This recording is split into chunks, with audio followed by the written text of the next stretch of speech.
Dwi yma heddiw yma yn un o fy hoff lefydd ar y ffarm, sef y Ffridd.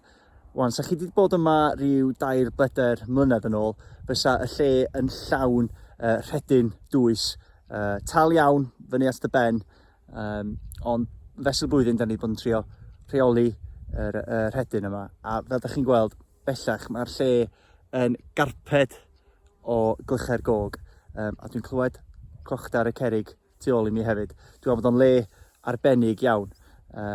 Ag da ni'n rheoli y lle yn ysgafn efo chydig bach o bori gan ddefaid. A gobeithio gyrru giro wartheg fyny hefyd mwyn creu y cynefin agored yma sy'n caniatáu i'r blodau ffynnu.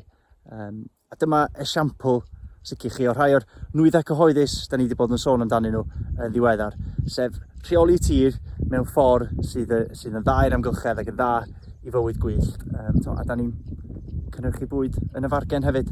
Felly dyma i fi rhai o'r pethau dyle polisi newydd i annog a gwobrwyo ffermwyr am ei gwneud lle. Diolch am wrando.